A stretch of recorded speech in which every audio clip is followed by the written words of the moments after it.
Hey everybody. I realized I committed the same error that I'm asking other people not to commit. I provided a bunch of resources and didn't show them so that you could decide whether or not you even need them. So that I'm going to make two different versions just so as to save people time. But this is the teacher version, as you can see there, teacher video. And it's not going to be the most exciting thing you've ever seen, but my hope is that it's going to be really useful. So let's see how this goes. First, that first slide here is a table of contents, and I've linked them to the subsequent slides so that you can jump if you want to without having to scroll through everything. All right. And everything here is really meant to make things easier for you as you are trying to make things easier for students, but still provide meaningful instruction. And I'm using my air quotes on that one that you can't see. So I'm trying to alleviate headaches for you and alleviate headaches for students so that it in turn alleviates headaches for you. And this is what I've come up with so far in the last couple weeks. Okay, so first things first, these 5 little tips will actually avoid a lot of the frustration that's unnecessary. So if you could practice these 5 things, most of you, or not most of you, many of you have these videos, or you have these already in your digital repertoire. So if you don't have these, give yourself 5 minutes to practice them and you'll have them just as much as you have Control-C to copy. This will make your life a lot easier. Okay. I'm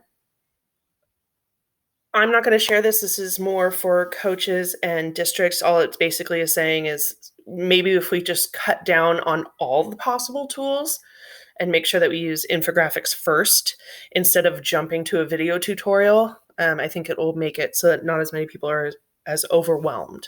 Okay. This is for you, and I don't know how right I am about this. It's just my current thinking.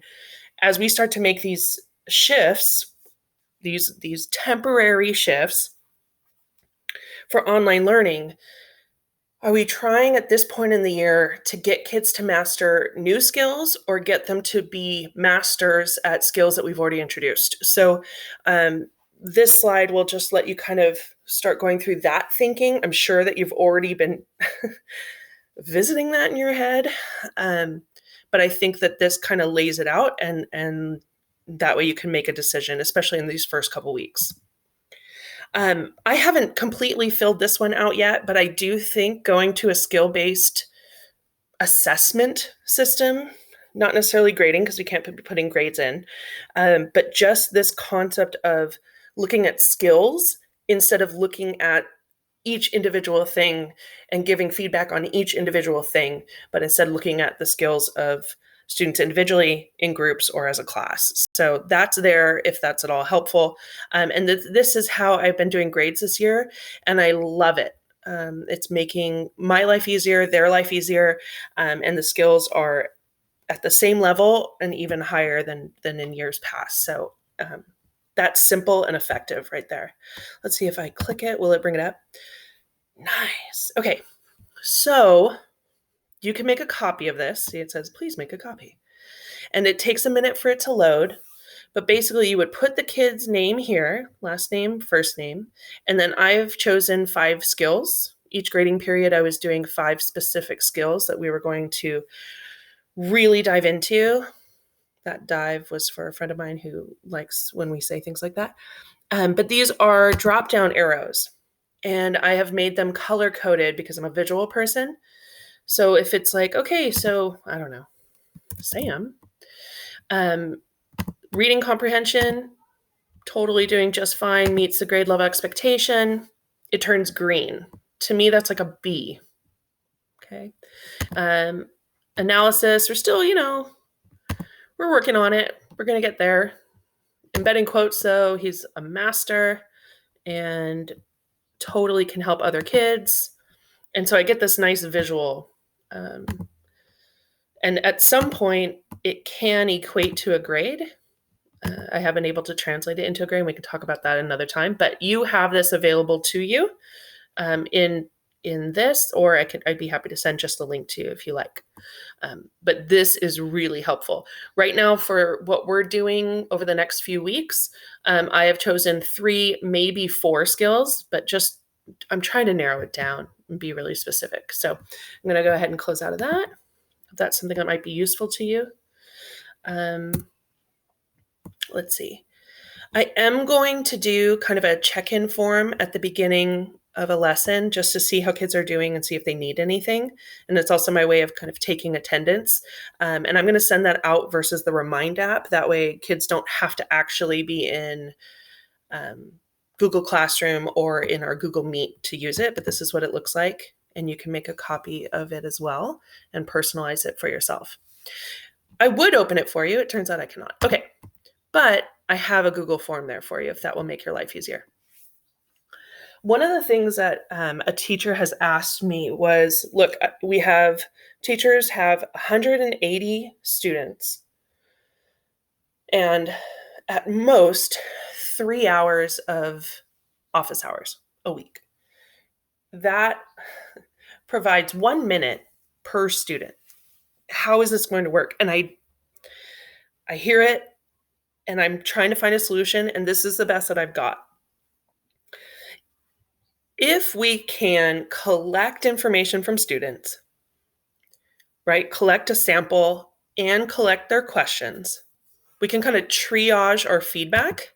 I hate using that word. I'm sorry. We can make sure that we tailor the feedback that they need. Why isn't it opening? Oh, I think it's actually in here. All right. Yeah. Okay. So if we can really tailor our feedback to the students. I'm sorry that this is going kind of crazy. I have this. What are you talking about? Okay. So along with my Google feedback form, let's say, and I give an assignment, and I'm going to use the same structure of an assignment every time, just for continuity, just for structure, just for understanding when all of our kids are going through so much, right? So I will also provide this third thing, which is a collection sheet for questions. So the student would write, this is what my question is kind of about. This is the topic. Here's my question. Here's part of the instructions or my sample that's helping me get to that question. Let me see if I can get over here.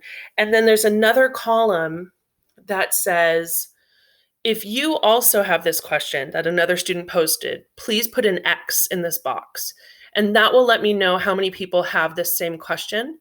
And that'll be useful in a minute. So let's see, I'm going to close out of that one. Cool. But that question collection sheet, you can have that as well. But I really think we need to start, if you haven't already, thinking about not giving personalized, individualized feedback 1 minute a week per student. I really think it's to give class feedback or feedback to a group. And then that way we can figure out which resources we really need. And that'll be useful in a minute. So, yeah. I'm also trying to figure out my time. So I hope that this looks as simplistic as I wanted it to be. So it doesn't, we need to stagger the days so that our kids are not trying to do everything on the same day or trying to turn in everything on the same day, but just for ease of the discussion. Let's say Monday, I do a Google Meet. Hey, everybody, how's it going? Everybody doing okay? Fill out that check-in form. Here's your assignment for the week.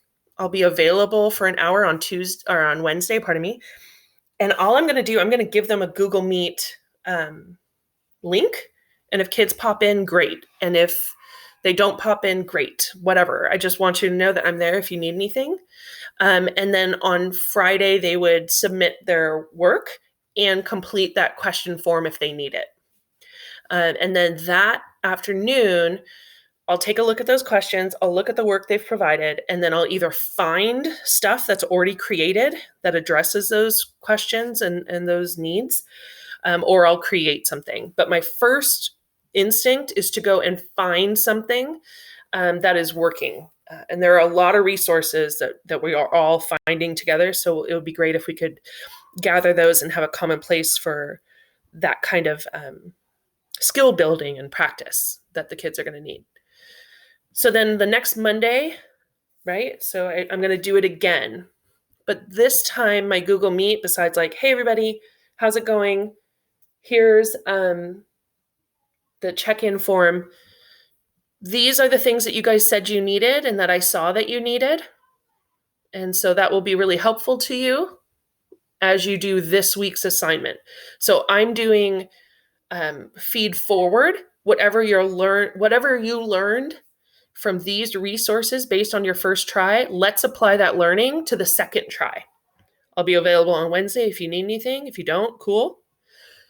Friday, you turn it in, complete that question form. We do it again, week 3, right? Do it again. That's my hope for them and for you. So that's one way to approach what's going on right now. Whether it's right for you or right for your kids, I have no idea, but I just wanted to put that out there that's what I've kind of been thinking I might be doing. The other thing I saw on Instagram was something I knew to be true from one of my colleagues as well, and I just kind of forgot about it with all the chaos that's been going on. If I'm not mistaken, students are still getting an email every time we make a change. So if I notice that I have an error in my instructions, like a spelling error, and I go in and edit it, they get another email. And if you can imagine, times 6 teachers, it's crazy, right? It's got to be overwhelming for them. So if you read this post, they're saying, look, don't put all your stuff in here in this description. Just say, hey, everybody, how's it going? And then link your information here. And I really like that idea. Like, I love that idea, especially this one, the calendar, where all the changes happen in the calendar so that they aren't getting overwhelmed with emails. So I made a super basic calendar that people can copy for their different courses. Let's see if it opens. Yeah. Let's see. Yeah.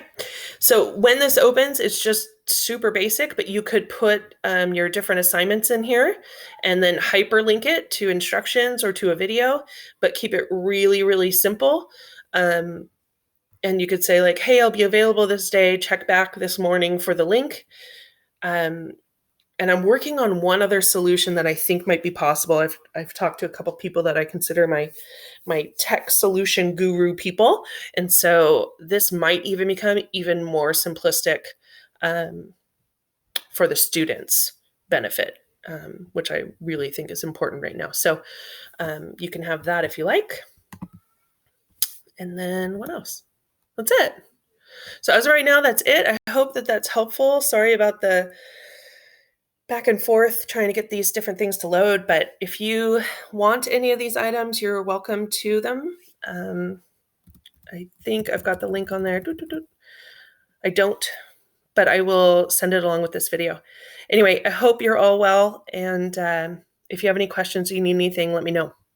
Take care.